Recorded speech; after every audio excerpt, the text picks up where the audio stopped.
ang okasyon. May report si Dan Guanyo.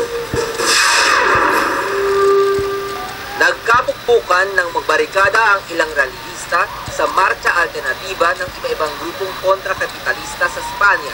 Ilang bangko at establishmento ang napinsala.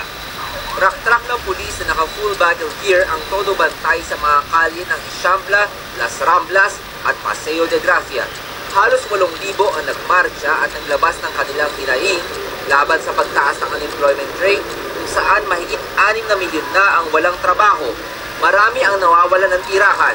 Wala ring tigil ang budget cuts sa edukasyon, kalusugan at iba pang serbisyo ng gobyerno. We have to create another movement to really confront all the neoliberal and the cuts that's being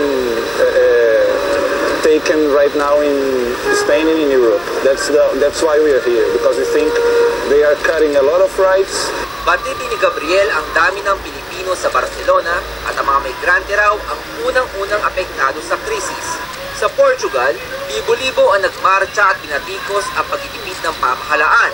Iginiit ng mga manggagawa, pensioner, walang trabaho at unionista sa gobyerno na itigil na ang pagpapatupad ng austerity measures dahil napipilayan ang mga serbisyo sa tao. Sa Paris, galit na galit din tinuligsa ng mga manggagawa ang austerity policies na pinatutupad ni President François Hollande. Hindi raw ito nakatutulong maibsan ang kahirapan ng mga tao. Sa Germany, naging bayolente ang marcha protesta ng libo-libo manggagawa sa Central Berlin noong Labor Day.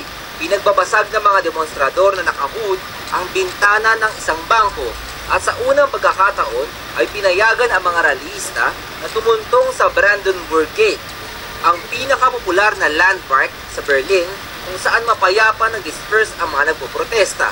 Kakaiba naman ang naging pagdiriwang ng Labor Day sa Brussels. Sa halip na magdemonstrasyon, pinakita ng mga manggagawa ang pagkakaisa sa masayang pagsasama-sama. Mistulang piyesta ang pagdiriwang.